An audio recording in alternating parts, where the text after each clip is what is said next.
हमारे 10+1 बायोलॉजी के आगे 5 यूनिट्स थे टोटल। तो फर्स्ट यूनिट और 5 यूनिट्स थे और 19 चैप्टर्स थे। तो फर्स्ट यूनिट हमारा डाइवर्सिटी इन लिविंग वर्ल्ड, उसके आगे 4 चैप्टर्स थे। तो first chapter the living world जो हमने कंप्लीट कर लिया है। सेकंड चैप्टर बायोलॉजिकल क्लासिफिकेशन जो भी हमारा कंप्लीट है अभी देन थर्ड चैप्टर की बात करेंगे जो है प्लांट किंगडम। तो प्लांट किंगडम के आगे हमारे पास 4 मेन टॉपिक्स हैं। तो इस वीडियो में हम जिम्नोस्पर्म जो हमारा 4th मेन टॉपिक है उसके बारे में नेक्स्ट और जानते हैं। तो मैंने लास्ट वीडियो में आपको बता दिया था, एक बार मैं रिपीट कर देती हूँ।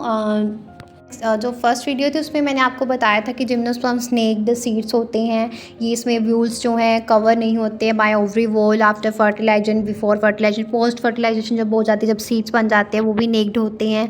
इनमें मीडियम साइज ट्रीज़ और टॉल ट्रीज़ पाए जाते हैं। जैसे इसकी जो टॉलेस्ट ट्री है उसको जाइंट रेडवुड ट्री बोलते हैं, सिक्वोया। इसमें टैप रूट्स पाई जाती हैं। कुछ जो है एसोसिएशन शो करते हैं, सिम्बायोटिक एसोसिएशन, जैसे माइक्रोहेजा शो होती है पाइनस में।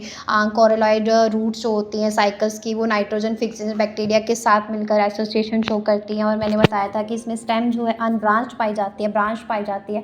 अनब्रांच जैसे साइकस में पाई जाती है, ब्रांच जैसे पाइनस साइट्रस में पाई जाती है। और मैंने आपको बताया था कि इसमें लीव्स जो है सिंपल भी होते हैं और कंपाउंड भी होते हैं। इसके साथ साथ ही मैंने बताया था कि इसके जो लीव्स हैं ये वेल अडेप्टेड होते हैं, एक्सट्रीम टेम्परेचर, ह्यूमिडिटी और विंड में भी रह सकते हैं। इनमें जो कॉनिफर्स जो हैं और लीडर लाइक लीव्स बनाते हैं जो सरफेस एरिया को करते हैं, कम करते हैं। थिक क्यूटिकल होती है इसमें। और इसके साथ साथ ही इसमें सनकन स्टोमेटा पाए जाते हैं जो वाटर लॉस को, ट्रांसपिरेशन को कम करते हैं। और उसके बाद बोला था मैंने कि जिम्नोस्पर्म जो है इसमें हिट्रोस्पोरस पाए जाते हैं, स्पोर्स हिट्रोस्पोरस पाए जाते हैं। माइक्रोस्पोर और मेगास्पोर्स पाए जाते हैं। ये 2 अलग अलग तरह के स्पोर्स पाए जाते हैं स्पोरेंजिया के अंदर। स्पोरेंजिया जो है ये स्पोरेंजिया जो है स्पोरोफिल के ऊपर पाया जाता है। और स्पोरोफिल जो है इसके साथ साथ ही एक एक्सिस फॉर्म करता है, लेग्स और कॉम्पैक्ट कॉन स्ट्रोबिलाई फॉर्म करता है। और ये स्ट्रोबिलाई जो है माइक्रोस्पोरोफिल बेयर करती है। तो इसको हम बोलते जो ये स्ट्रोबिलाई है बेयरिंग करती है माइक्रोस्पोरोफिल जिसको मेल स्ट्रोबिलाई बोलते हैं।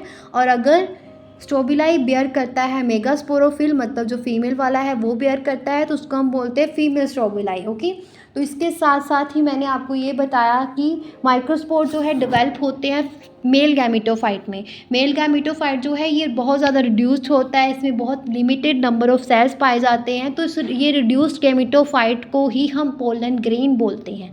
और पोलन ग्रेन जो है डेवलपमेंट करता है माइक्रोस्पोरेंजिया के अंदर। और अगर मेल और फीमेल जो है कौन जो है सेम ट्री पे है तो उसकी एग्जांपल पाइनस है। अगर मेल और फीमेल जो है अलग अलग ट्री पे है, मेल और फीमेल स्ट्रोबिलाई अलग अलग ट्री पे है, तो उसकी एग्जांपल हमारे पास साइकस आ जाती है।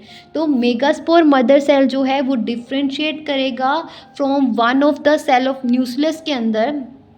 अभी क्या होगा, जो मेगास्पोर फीमेल्स में बात करेंगे कि मेगास्पोर मदर सेल जो है डिफ्रेंशिएट होगा from one of the cell of nucleus में। जो एक सेल है, मतलब न्यूक्लियस में बहुत सारे सेल्स होते हैं, उनमें से कोई एक सेल जो है मेगास्पोर मदर सेल होगा। एक सेल को ले लेंगे मेगास्पोर मदर सेल, तो वो डिफ्रेंशिएट करेगा। और विच इज़ जो ये न्यूक्लियस जो है प्रोटेक्ट होता है वाई इनवेल्प, और एक स्ट्रक्चर सा बनाता है कंपोजिट स्ट्रक्चर जिसको हम ओव्यूल बोलते हैं।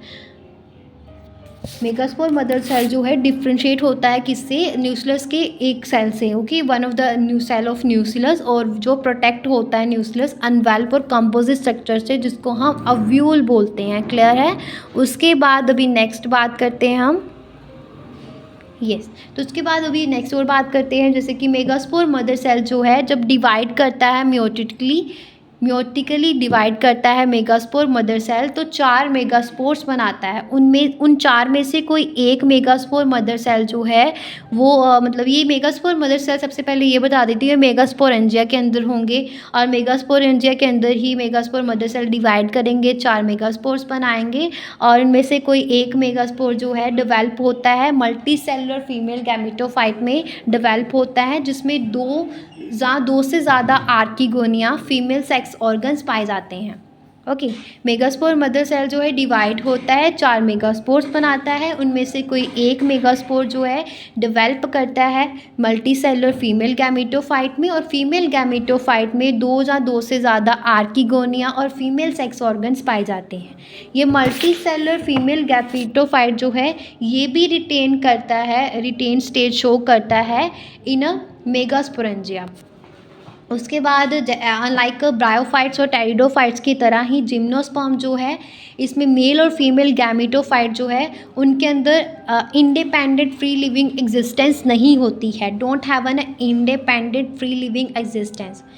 पोलन ग्रेन जो है वो रिलीज़ होते हैं फ्रॉम अ माइक्रोस्पोरेंजियम, मेल का है माइक्रोस्पोरेंजियम, तो उसमें से पोलन ग्रेन रिलीज़ होंगे और कैसे जाएंगे फीमेल तक? By air current, air dispersal से एनिमोफिली के थ्रू जो है ये फीमेल तक जाएंगे। और फीमेल क्या है हमारे पास? मेगास्पोरोफिल। और पोलन ट्यूब, फिर उसके बाद क्या होगा? एक पोलन ट्यूब कैरी करेंगे मेल गैमेट जो है, मेल अभी वहाँ तक पहुँच गया है, फीमेल तक आर्किगोनियम तक मेगास्पोरोफिल तक पहुँच गए हैं। माइक्रोस्पोरेंजियम के थ्रू जो है पोलन ग्रेन्स मेगास्पोरोफिल्स के अंदर ओव्यूल्स तक पहुँच जा रहे हैं। तो ये मेगास्पोरोफिल तक पहुँच गया, तो यहाँ पे पोलन ट्यूब कैरी करेंगे मेल गैमेट्स जो ग्रो करेगी टूवर्ड्स आर्किगोनिया की तरफ टूवर्ड्स करेगी इन ओव्यूल्स। और फिर बाद में क्या होगा? मेल जो है डिस्चार्ज कर देगा अपना कंटेंट, कहाँ जाकर? आर्किगोनिया के पास जाकर अपना जो भी कंटेंट है गैमेट्स है वहाँ पे जाके क्या कर देगा? डिस्चार्ज कर देगा। और फिर फर्टिलाइजेशन होगी, जाइगोट डेवलप होगा एम्ब्रियो में और व्यूल डेवलप हो जाएंगे सीड्स में, बट इसके अंदर जो सीड्स होंगे वो कवर्ड नहीं होंगे। ओके।